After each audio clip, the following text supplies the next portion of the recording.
السلام علیکم ورحمۃ اللہ وبرکاتہ۔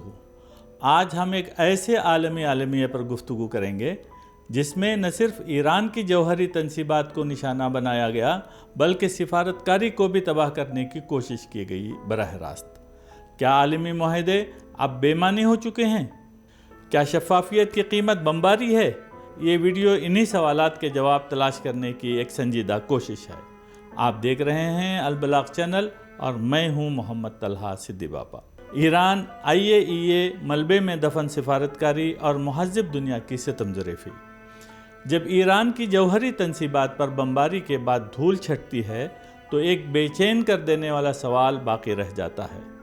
کیا سفارتکاری اس وقت بھی زندہ رہ سکتی ہے جب اس کا ڈھانچہ ملبے میں دفن کر دیا جائے؟ بین الاقوامی جوہری توانائی ایجنسی کے سربراہ Rafael Grossi face the nation کو دیے گئے انٹرویو میں اس حملے کی سنگینی کی تصدیق کی اور کہا، Iran used to have and still has to some degree capabilities in terms of treatment, conversion and enrichment of uranium have been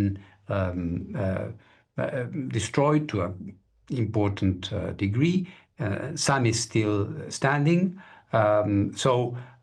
There is, of course, an important setback in terms of those capabilities. Iran کے فوردو، نتنز اور Isfahan میں واقع جوہری مراکز کو انتہائی سنجیدہ اور نمایاں نقصان پہنچا ہے، لیکن ان کے بیان کی تہہ میں ایک اور زیادہ اہم پیغام چھپا ہوا تھا۔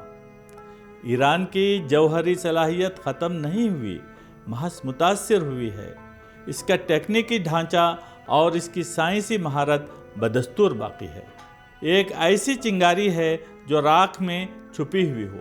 یہ حملے بنیادی طور پر اسرائیل نے کیے اور اسرائیل کی درخواست پر امریکی صدر ڈونلڈ ٹرمپ نے سیدھے مداخلت کرتے ہوئے B-2 بمبار طیاروں کے ذریعے فورٹ، نتنز اور اصفہان کے پرامن نیوکلیئر تنصیبات کو نشانہ بنایا۔ ان کا مقصد ایران کے یورینیم افزودگی کے پروگرام کو روکنا تھا، لیکن دیکھنے کی بات یہ ہے کہ یہ تنصیبات کوئی خفیہ یا غیر قانونی مراکز نہیں تھیں۔ یہ وہ مراکز تھے جنہیں ایران نے اعلانیہ انٹرنیشنل ایٹامک انرجی ایجنسی پر ظاہر کیا تھا اور عالمی سطح پر تسلیم شدہ نان پرولیفریشن ٹریٹی نیوکلیئر عدم پھیلاؤ کے نظام کے تحت کام کر رہی تھیں۔ اب یہی نظام ایک سنگین موڑ پر کھڑا ہے، نہ صرف یہ کہ ایران کے لیے بلکہ ان کے لیے بھی جنہوں نے نان پرولیفریشن ٹریٹی پر دستخط کر کے اپنے لیے پرامن نیوکلیئر توانائی حاصل کرنے کے خواہاں ہیں۔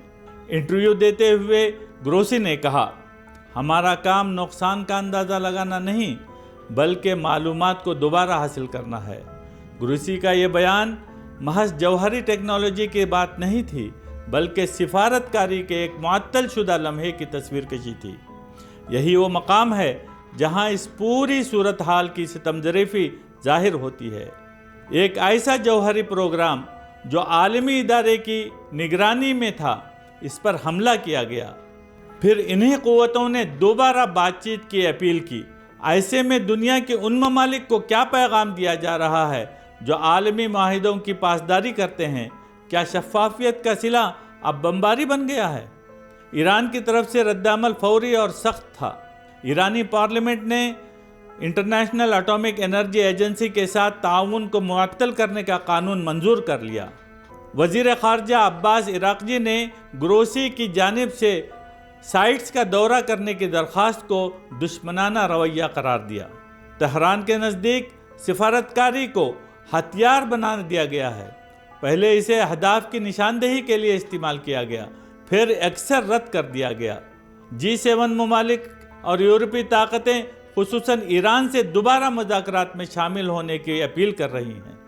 صدر ٹرمپ جو ان حملوں کو اپنی کامیابی قرار دے چکے ہیں، اب ایران کو مذاکرات کی دعوت دے رہے ہیں۔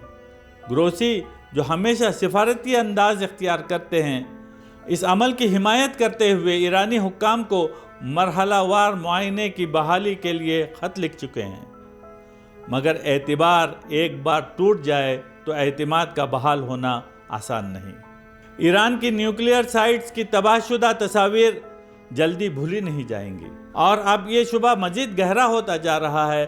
عالمی ضابطے اب ان قوتوں کے ہاتھوں اثر نو لکھے جا رہے ہیں جنہوں نے کبھی ان کے محافظ ہونے کا دعویٰ کیا تھا۔ امریکہ اور اس کے اتحادی دعویٰ کرتے ہیں کہ یہ حملے ضروری تھے تاکہ ایران کو جوہری دہلیز عبور کرنے سے روکا جا سکے، لیکن پینٹاگون کے حکام خود تسلیم کرتے ہیں کہ اس حملے کے نتیجے میں ایران کی سرگرمیوں کو شاید محض چند ماہ کے لیے مؤخر کیا گیا ہے، زیادہ سے زیادہ 2 سال۔ دوسری طرف تقریباً 400 کلو گرام 60% افزودہ یورینیم کا تاحال پتہ نہیں۔ ممکن ہے کہ یہ مواد حملے سے قبل ہی محفوظ مقام پر منتقل کر دیا گیا ہو۔ اس تناظر میں فوجی فائدہ عارضی لگتا ہے جبکہ سفارتی نقصان دیر پا معلوم ہوتا ہے۔ حیرت کی بات ہے کہ کسی بھی حملہ شدہ مقام پر تابکاری کی کوئی بلند سطح ریکارڈ نہیں ہوئی۔ یہ بظاہر تسلی بخش بات ہے، لیکن دراصل کئی نئے سوالات کو جنم دیتی ہے۔ کیا سینٹریفیوجز کو وقت سے پہلے ہٹا لیا گیا تھا، یا کیا وہاں حملے کے وقت افزودہ یورینیم موجود نہیں تھا؟ یہ بات انٹرنیشنل ایٹامک انرجی اور پینٹاگون دونوں کی اس رائے کو تقویت دیتی ہے۔ اگرچہ صنعتی انفراسٹرکچر کو نقصان پہنچا ہے، ایران کی اصل جوہری صلاحیت چاہے مشینری ہو یا انسانی ابھی بھی سلامت ہے۔ اس صورت میں یہ حملہ علامتی نقصان تو ہو سکتا ہے، مگر عملی طور پر جوہری پروگرام کو ختم کرنے میں ناکام رہا ہے۔ صدر ٹرمپ کے اس دعوے کے برعکس کہ ایران کا جوہری پروگرام مکمل طور پر تباہ کر دیا گیا ہے، حقائق کچھ اور ہی کہتے ہیں۔ صدر ٹرمپ کا یہ دعویٰ دراصل سیاسی بیان بازی لگتا ہے۔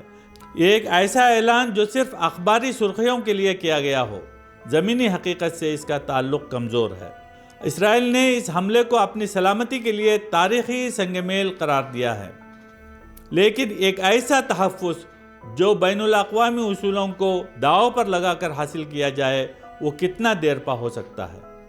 ایسا تحفظ بالآخر خود اسی اصولی نظام کو کھوکھلا کر دیتا ہے جس پر عالمی امن کا انحصار ہے۔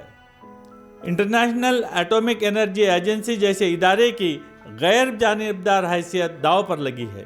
اگر اس کے معائنے بمباری سے دب جائیں تو عالمی سطح پر جوہری عدم پھیلاؤ کے نظام کا کیا مستقبل ہوگا؟ اس پس منظر میں گروسی کی نرم مگر گہری بات بڑی اہمیت رکھتی ہے۔ وہ صرف تباہی کے معائنے کی اجازت نہیں مانگ رہے ہیں، وہ ایک ایسے نظام کی بقا کی درخواست کر رہے ہیں جو ریاستی خود مختاری، عالمی استحکام اور جوہری ضبط و احتیاط کے مابین نازک توازن قائم رکھ سکے۔ یہ اپیل صرف ایران سے نہیں، پوری دنیا سے ہے۔ سفارتکاری کوئی سوئچ نہیں جو بمباری کے بعد دوبارہ آن کیا جائے۔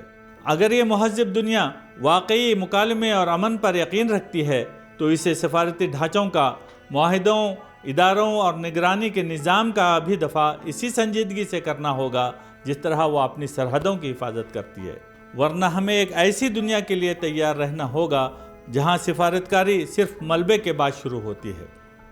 اب تک اتنا ہی، آگے کسی اور موضوع کے ساتھ آپ کے روبرو ہوں گے۔ اس وقت تک اللہ حافظ۔